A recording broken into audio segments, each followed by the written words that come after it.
बच्चों, आगे अंतिम खत में किट्टी को फिर से संबोधित करते हुए एन बताती है। ये खत उसने लिखा 13 जून 1944। डायरी का अंतिम पेज। मेरा एक और जन्मदिन गुजर गया। अभी अपने जन्मदिन की बता रही हैं कि इस समय वह 15 वर्ष की हो चुकी हैं और उनको कौन कौन सा उपहार मिला वो बता रही हैं। 5 खंडों वाली कलात्मक इतिहास पुस्तक मिली, 2 बेल्ट, एक रुमाल, दही के 2 कटोरे, जैम की शीशी, 2 छोटे बिस्किट, मम्मी पापा की तरफ से वनस्पति विज्ञान की एक किताब, मार्केट की तरफ से सोने का ब्रेसलेट। इस तरह से फिर वो बताती हैं कि मिएप और डसेल की तरफ से भी कुछ गिफ्ट मिले। वहाँ जो रह रहे थे उस तरफ से कुछ न कुछ गिफ्ट मिला। कुगलर की तरफ से मारिया तेरेसा नाम की किताब मिली, क्रीम से भरे चीज़ के 3 स्लाइस मिले और पीटर ने पियोनी फूलों का खूबसूरत गुलदस्ता दिया, जो बेचारे उनको बहुत ही मुश्किल से जुटाना पड़ा होगा। आगे बताती हैं कि बहुत ही ख़राब मौसम चल रहा था, लगातार बारिश हो रही थी और समुद्र भी उफान पर था। इसी समय कल चर्चिल, स्मट्स और आइजवर तथा आर्मोल्ड उन फ्रांसीसी गांवों में गए जिन पर ब्रिटिश सैनिकों ने पहले ही कब्जा कर लिया था और बाद में मुक्त कर दिया। तो फ्रांस के गांवों में ये सब गए, चर्चिल और इनके बहुत सारे साथी। चर्चिल एक टारपीडो नाव में थे। इससे तटों पर गोलीबारी की जाती है। बहुत से लोगों की तरह चर्चिल को भी पता नहीं डर किस चिड़िया का नाम है, मतलब एकदम बहादुर इंसान है चर्चिल। नाव में जा रहा है, टारपीडो नाम की नाव है और क्योंकि इससे आसानी से गोलीबारी की जा सकती है समुद्र के तटों पर। फिर आगे बताती हैं कि यहाँ हमारी एनेक्सी की किलेबंदी से डच लोगों के मूड की था पाना बहुत मुश्किल है। इस बात में कोई शक नहीं कि लोग बाग बैठे ठाले भी खुश रह लेते हैं। ब्रिटिश सैनिकों ने आखिर अपनी कमर कसी ली, अपने मकसद को पूरा करने के लिए निकल पड़े हैं। जो लोग ये दावे करते फिर रहे हैं कि वे ब्रिटिश द्वारा कब्जा किए जाने के पक्ष में नहीं हैं, नहीं जानते कि वे कितनी गलती पर हैं, कि ब्रिटिश ने उनके ऊपर अधिकार कर लिया है लेकिन फिर भी लोग मानने को तैयार नहीं हैं। उनको लगता है कि ब्रिटिश का हमारे ऊपर कोई कब्जा नहीं है। उनके तर्क का कारण इतना पर है कि ब्रिटिश को लड़ते रहना चाहिए, संघर्ष करते रहना चाहिए और हॉलैंड को आज़ाद कराने के साथ साथ दूसरे भी जो ब्रिटिश करा सकता है, दूसरे लोगों को भी आज़ाद कराना चाहिए। और इसके बावजूद उन्हें चाहिए कि वे सभी कब्जे वाले देशों से हाथ जोड़कर माफ़ी मांगे, डच ईस्ट इंडिया को उसके सही हकदारों के हाथों में सौंपे और थके टूटे हारे और लूटे पीटे अपने देश ब्रिटेन में लौट जाएं। तो मूर्खों की कहीं कोई कमी नहीं। इसके बावजूद जैसा कि मैंने कहा, कुछ एक समझदार डच लोगों की भी कमी नहीं। आगे बताती हैं कि अगर ब्रिटिश ने जर्मनी के साथ शांति संधि पर हस्ताक्षर कर लिए होते तो हॉलैंड और उसके पड़ोसी देशों का क्या हाल हुआ होता। उसका उसके पास ऐसा करने के बहुत मौके मौजूद थे। हॉलैंड जर्मनी बन चुका होता और तब ये ही होना ही समाप्ति का संकेत था, सब कुछ खत्म हो जाने का संकेत।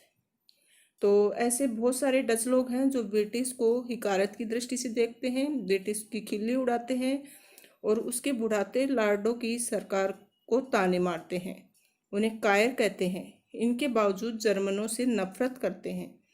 एक अच्छा खासा सबक सिखाने के लायक है। उनकी जमकर मरम्मत की जानी चाहिए, तभी हमारे जंग लगे दिमाग खुलेंगे, उनमें जोश आएगा। तो यहाँ पर डच लोगों की बुराई करते हुए कहती है कि वो ब्रिटिश लोगों की एकदम खिल्ली उड़ाते हैं, उनकी सरकार को बुढ़ाते लाडो की सरकार बोलते हैं और उनको कायर समझते हैं। फिर आगे बताती हैं कि मेरे दिमाग में हर समय इच्छाएं, विचार और आरोप और डांट फटकार ही चक्कर लगाते रहते हैं। मैं इतनी घमंडी नहीं हूँ जितना कि लोग मुझे समझते हैं। मैं किसी और की तुलना में अपनी कमजोरियों और खामियों को बेहतर तरीके से जानती हूँ। मैं जानती हूँ कि मेरे अंदर क्या कमी है, लेकिन लोग मुझे घमंडी समझते हैं। लेकिन एक फ़र्क है, मैं जानती हूँ कि मैं खुद को बदलना चाहती हूँ, बदलूंगी, काफ़ी हद तक बदल चुकी हूँ। तो एन बताते हैं कि मैं अपने आप को बदलना चाहती हूँ, इसलिए हमेशा अलग अलग मेरी विचारधाराएं बदलती रहती हैं और इसको लोग घमंडी समझते हैं। तब ऐसा क्यों है? मैं अपने आप से ये सवाल पूछती हूँ कि लोग मुझे अभी भी इतना नाक घुसेड़ू और अपने आप को 30 मार्का समझने वाली क्यों सब मानते हैं? क्या मैं वाकई अक्खड़ हूँ? क्या मैं अकेली ही अक्खड़ हूँ, बाकी सब नहीं है? ये सब वाहियात लगता है, मतलब मेरे को शर्म आती है, ये सब गलत बातें लगती है। लेकिन मैं ऊपर लिखा ये आखिरी वाक्य काटने वाली नहीं। ये वाक्य इतना मूर्खतापूर्ण नहीं है जितना लगता है। मुझ पर हमेशा आरोपों की बौछार होती रहती है। मिसेज वांदान और डसेल उसके बारे में उनके बारे में सबको पता है कि वे कितने जड़ बुद्धि हैं।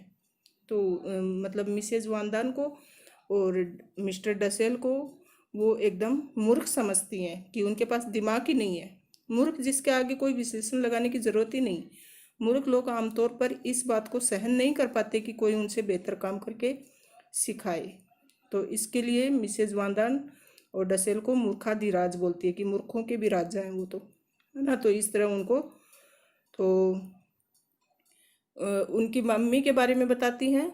और मिसेज वांदान तो मुझे इसलिए मूर्ख समझती है क्योंकि मैं उनकी जितनी बीमारियों की शिकार नहीं हूँ। वे मुझे अक्खड़ समझती हैं क्योंकि वे मुझसे भी ज़्यादा अक्खड़ हैं। और वे समझती है कि मेरी पोशाकें छोटी पड़ गई हैं क्योंकि उनकी पोशाकें और ज़्यादा छोटी पड़ गई हैं। वे समझती हैं कि मैं अपने आप को कुछ ज़्यादा ही 30 मार्का समझती हूँ क्योंकि उन विषयों पर मुझसे भी ज़्यादा 2 गुना बोलती हैं। तो वो मेरे से ज़्यादा हैं, इसके लिए मुझे वैसा समझती हैं। खुद ऐसी हैं, इसके लिए मुझे वैसा समझती हैं। लेकिन मेरी प्रिय कहावत है, जहाँ आग होगी धुआं भी वहीं होगा। मुझे ये मानने में रत्ती भर भी संकोच नहीं कि मैं सब कुछ जानती हूँ। आगे बताती हैं कि मेरे व्यक्तित्व के साथ सबसे मुश्किल बात यह है कि मैं किसी भी और व्यक्ति की तुलना में अपने आप को सबसे धिक्कारती हूँ। यदि माँ अपनी सलाहें देना शुरू कर देती है तो उनके उपदेश की पोटली इतनी भारी होती है कि मुझे डर लगने लगता है कैसे होगी इससे मुक्ति, कि माँ की सलाहों का तो कोई पारावार ही नहीं। वो तो इतनी भारी होती हैं कि उनकी पोटली कभी बंद ही नहीं होती। फिर आगे बताती हैं, जब तक एन का वही पुराना रूप सामने नहीं आ जाता मुझे कोई नहीं समझता। तो मुझे समझने वाला कोई नहीं, मेरी माँ भी मुझे नहीं समझती है। सब मुझे 30 मार्का, घमंडी, मूर्ख, पता नहीं क्या क्या मानते हैं। आगे बताती हैं कि ये वाक्य मेरा हिस्सा है, बेशक लगे कि ऐसा नहीं होगा, फिर भी इसमें थोड़े से सच का अंश है। कई बार तो मैं अपने आप को प्रताड़ित करते हुए इतने गहरे उतर जाती हूँ कि सांत्वना के 2 बोल सुनने के लिए तरस जाती हूँ कि कोई आए और मुझे इससे उबारे। तो मैं अपने आप को ही प्रताड़ित करती रहती हूँ, अपने आप को ही सजा देती रहती हूँ। और उस समय मुझे लगता है कि कोई आकर मुझे सांत्वना दे, मुझे संभाले, लेकिन मुझे समझने वाला कोई भी नहीं है। मुझे पता है तुम पीटर के बारे में सोचकर हैरान हो रही हो। नहीं क्या किट्टी, मैं मानती हूँ ये सच है कि पीटर मुझे बहुत प्यार करता है। गर्लफ्रेंड की तरह नहीं बल्कि एक दोस्त की तरह। उनका स्नेह दिन प्रतिदिन बढ़ता ही जा रहा है, लेकिन कई बार कोई रहस्यमयी ताकत हम दोनों की पीछे से खींचती है। मैं नहीं जानती कि वो कौन सी शक्ति है कि हम दोनों का जुड़ाव किसी भी तरह से है, लेकिन पीटर मुझे एक दोस्त मानते, एक गर्लफ्रेंड नहीं। कई बार मैं सोचती हूँ मैं उसके पीछे जिस तरह प्रेम दीवानी हूँ उसे बढ़ा चढ़ाकर बता रही हूँ, लेकिन ये सच नहीं है। इसका कारण ये है कि अगर मैं उसके कमरे में 1-2 दिन के लिए न जाऊँ तो मेरी बुरी हालत हो जाती है। मैं उसके लिए तड़पने लगती हूँ। पीटर अच्छा और भला लड़का है, लेकिन उसने मुझे कई तरह से निराश किया है। धर्म के प्रति उसकी नफरत, खाने के बारे में उसका बातें करना, इस तरह की और कई बातें बिल्कुल भी पसंद नहीं करती मैं। तो उसकी वो मुझे बहुत पसंद है। मैं उसके लिए प्रेम दीवानी बनी हुई हूँ, लेकिन वो सिर्फ मुझे दोस्त मानता है। और वो अच्छा इंसान है, लेकिन कुछ बातें उसकी मुझे पसंद नहीं आती। जैसे वो धर्म के प्रति नफरत रखता है, खाने के बारे में भी कुछ बातें करता है, तो ये आदतें मुझे उसकी पसंद नहीं है। फिर बताती है कि हमने वायदा किया कि हम कभी झगड़ेंगे नहीं, हम उस पर हमेशा टिके रहेंगे। पीटर शांति प्रिय, सहनशील और बेहद सहज आत्मीय व्यक्ति है। वह मुझे कई ऐसी बातें भी कह लेता है जिन्हें कहने की वह अपनी मम्मी को भी इजाज़त नहीं देता। तो इस तरह से पीटर के बारे में वह बताती है। फिर बताती है, पीटर और मैंने दोनों ने चिंतनशील बरस एनेक्सी में ही बिताए हैं। हम अक्सर भविष्य, वर्तमान और अतीत की बातें करते हैं, लेकिन जैसा मैं तुम्हें बता चुकी हूँ, मैं असली चीज़ की कमी महसूस करती हूँ और जानती हूँ वह मौजूद है। इसका कारण ये है कि अरसे से बाहर नहीं निकली हूँ। इसके लिए मुझे बहुत खीज सी होती है कि मैं यहाँ 2 साल से पड़ी हुई हूँ और मैं बाहर का वातावरण बिल्कुल भी नहीं देख पा रही हूँ। मुझे पक्षियों की आवाज़ सुनना, नीला आसमान, पक्षियों की चहचहाने की आवाज़, चांदनी और खिलती कलियाँ, इन चीज़ों ने मुझे कभी भी अपने जादू से बांधा न होता। तो मैं अभी इन प्रकृति के लिए पागल हुए जा रही हूँ। मेरे यहाँ आने के बाद चीज़ें बदल गई हैं। उदाहरण के लिए छुट्टियों के दौरान की बात है, बेहद गर्मी थी। मैं रात के 11:30 बजे तक ज़बरदस्ती आंखें खोले बैठी रही ताकि मैं अकेले के बूथ पर अच्छी तरह चांद को देख सकूं। मुझे नींद आती थी लेकिन फिर भी मुझे रात्रि का वो चांद देखना था। तो इस तरह की ये सब आदतें अब बदल चुकी हैं। अब मुझे कुछ भी दिखाई नहीं देता। अफसोस, मेरी सारी मेहनत बेकार गई। चौंध इतनी ज़्यादा, चौंध मतलब चमक, की खिड़की खोलने का जोखिम नहीं लिया जा सकता था। कई महीने बाद एक और मौका ऐसा आया। उस रात मैं ऊपर वाली मंजिल पर थी, खिड़की खुली हुई थी। जब तक खिड़की बंद करने का वक्त नहीं हो गया मैं वहीं बैठी रही। और वो बताती हैं कि किस तरह के मेरे दिन थे और अब मैं पूरी तरह से बदल चुकी हूँ। फिर वो बताती हैं कि उस शाम के बाद प्रकृति से साक्षात्कार करने की मेरी चाह लगातार बढ़ती गई। तब मुझे चोर, उचक्के, मोटे काले चूहे, पुलिस के छापे का भी डर नहीं था। मैं अकेले ही नीचे चली गई थी। रसोई तथा प्राइवेट ऑफिस की खिड़की से प्रकृति के नज़ारे देखती थी। तो यहाँ मतलब प्रकृति से कितना इसको एन फ्रैंक को लगाव था वो बताया गया है। फिर बताती हैं कि कई लोग अस्पतालों और जेलों में उस दिन की राह देखते रहते हैं कि वे कब आज़ाद होंगे, वे फिर से प्रकृति के इस अनूठे उपहार का आनंद कब ले पाएंगे। प्रकृति गरीब अमीर के बीच का कोई भेदभाव नहीं करती। मतलब वो सबके लिए चांद एक जैसी चांदनी बिखेरता है, सूरज अपनी रोशनी एक जैसों के लिए देता है। तो प्रकृति की हवा, पानी, जलवायु सबके लिए समान है। वह अमीर और गरीब का भेदभाव नहीं रखती है। ये मेरी कल्पना मात्र नहीं, आसमान, बादलों, चांद और तारों की तरफ देखना मुझे शांति और आशा की भावना से सरोबार कर देता है। फिर आगे बताती हैं कि कई प्रश्नों में से एक प्रश्न जो मुझे अक्सर परेशान करता है और अभी भी समझा जाता है, वह ये कह देना बहुत ही आसान है कि ये गलत है, लेकिन मेरे लिए इतना भी काफ़ी नहीं। मैं इस विराट अन्याय के कारण जानना चाहती हूँ। संभवतः पुरुषों ने औरतों पर शुरू से ही इस आधार पर शासन करना शुरू किया कि वे उनकी तुलना में शारीरिक रूप से ज़्यादा सक्षम है। तो पुरुषों का महत्व है इस बात को लेकर ज़्यादा रहा कि औरतें कमज़ोर हैं और पुरुष शारीरिक रूप से मजबूत हैं। पुरुष ही कमा कर लाता है, बच्चे पालता पोसता है और जो मन में आए करता है। लेकिन हाल में स्थिति बदली है। औरतें अब तक इन सबको सहती चली आ रही हैं, जो कि बेवकूफ़ी थी। क्योंकि इस प्रथा को जितना अधिक जारी रखा गया, ये उतनी ही गहराई से अपनी जड़ें जमाती चली गई। तो ये यहाँ पर औरतों के प्रति संवेदनशीलता पर प्रकाश डालती हैं और बताती हैं कि औरतों को जागरूक होना चाहिए।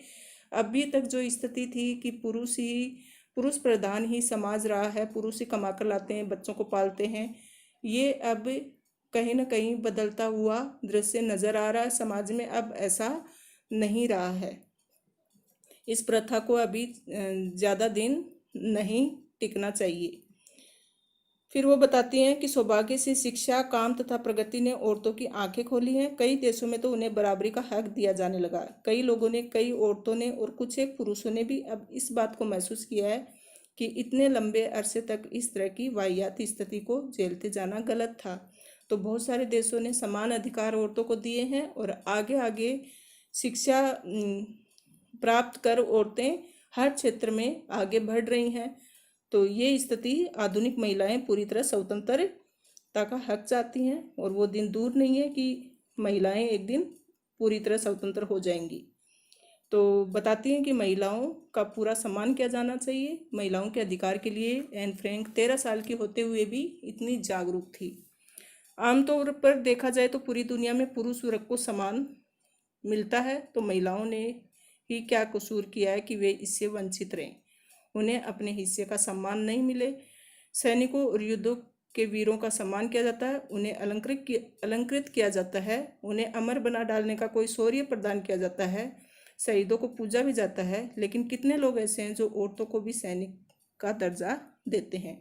तो औरतों को भी सैनिक के समान अलंकृत किया जाना चाहिए, उन्हें भी वीरता का पुरस्कार मिलना चाहिए, क्योंकि औरतें ही हैं जिनसे ये संसार आगे बढ़ता है और औरतों से ही समाज बना है।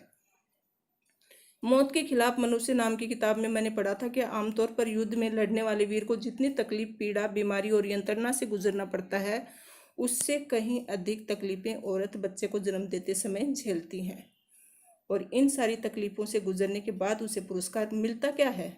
कुछ नहीं। उसका शरीर बिगड़ जाता है, बच्चा भी बाद में जानने के बाद उसका साथ छोड़ देता है और उसे धकिया दिया जाता है, उसके बच्चे उसे छोड़कर चले जाते हैं, उसका सौंदर्य उससे विदा ले लेता है। तो औरत ही तो है जो मानव जाति की निरंतरता को बनाए रखने के लिए इतनी तकलीफों से गुजरती है। तो एक सैनिक को युद्ध में जितनी तकलीफ सैनिक पड़ती है, उससे भी ज़्यादा औरत को बच्चा पैदा करते समय वो पीड़ा सहन करनी पड़ती है। लेकिन बाद में उसको मिलता क्या है? कुछ नहीं। उसको धकिया दिया जाता है, उसका सौंदर्य उसका साथ छोड़ देता है, बच्चे भी बाद में उसको छोड़ देते हैं। तो इस तरह से वो बोलती है कि जैसे सैनिक को पुरस्कृत किया जाता है, वैसे महिलाओं को भी किया जाना चाहिए। मेरा ये कहने का मतलब कतई नहीं कि औरतों को बच्चे जन्ना बंद कर देना चाहिए। इसके विपरीत प्रकृति चाहती कि वे ऐसा करें, इस वजह से उन्हें ये काम करते रहना चाहिए। मैं जिस चीज़ की भर्त्सना मतलब आलोचना करती हूँ, वह हमारे मूल्यों की प्रथा और ऐसे व्यक्तियों की भर्त्सना करती हूँ जो ये बात मानने को तैयार ही नहीं होते कि समाज में औरतों, खूबसूरत और सौंदर्यमयी औरतों का योगदान कितना महान और मुश्किल है। तो मैं इस बात को नकारना नहीं चाहती कि औरतें बच्चे पैदा करना ही बंद कर दें, बल्कि करना चाहिए। जबकि उन लोगों की आलोचना करती हूँ जो कि औरत को कुछ समझते ही नहीं, उनके महत्व और उनकी सौंदर्यता को कोई मूल्य ही नहीं देते। मैं उनकी आलोचना करना चाहती हूँ। तो इस तरह से एन का यहाँ पर औरतों के प्रति अधिकार, ऐसा स्वभाव दिखता है। मैं इस पुस्तक के लेखक श्री पॉल दे क्रूइफ जी से पूरी तरह सहमत हूँ जब वे कहते हैं कि पुरुषों को ये बात सीखनी चाहिए कि संसार के जिन हिस्सों को हम सभ्य कहते हैं, वहाँ जन्म अनिवार्य और टाला न जा सकने वाला काम नहीं रह गया है। आदमियों के लिए बात करना बहुत आसान होता है, उन्हें औरतें द्वारा झेली जाने वाली तकलीफों से कभी भी गुजरना नहीं पड़ेगा। तो वो बताती हैं कि ये पुस्तक में ये बात जो कही गई है कि औरतों का मुकाबला पुरुष कभी नहीं कर सकते, जो औरतें कर सकती हैं वो पुरुष नहीं कर सकते। तो इस बात को सबको समझ लेना चाहिए। फिर बताती हैं कि मेरा विश्वास है कि अगली सदी आने तक ये मान्यता बदल जाएगी कि बच्चे पैदा करना ही औरतों का काम नहीं है। औरतें ज़्यादा सम्मान और सराहना की हकदार बनेंगी। ये सब औरतें जो एक उफ भी किए बिना, लंबे चौड़े बखानों के बिना ये तकलीफ सहती हैं। तो अब उस समय की जो स्थिति थी वो इतनी खराब थी कि औरतें हर चीज़ सहन करती थी और कभी भी अपना दर्द किसी के सामने नहीं रखती थी। लेकिन एक दिन ऐसा आएगा कि औरतें अपने सम्मान के लिए लड़ेंगी और सिर्फ बच्चे पैदा करना ही उनका काम नहीं होगा, उनकी सराहना होगी, समाज में उनका नाम होगा। तुम्हारी एन एम फ्रैंक। इस तरह से इसका अनुवाद किया सूरज प्रकाश ने। बच्चों, ये डायरी आपको कैसी लगी? इसके डायरी के एक एक पन्ने को मैंने बहुत अच्छे से समझाया है। आशा है आपको डायरी के सारे पन्ने समझ में आ गए होंगे। इसके इम्पोर्टेंट क्वेश्चन आंसर हम फिर कभी करेंगे। और पसंद आया तो लाइक शेयर कीजिएगा, सब्सक्राइब कीजिएगा। धन्यवाद।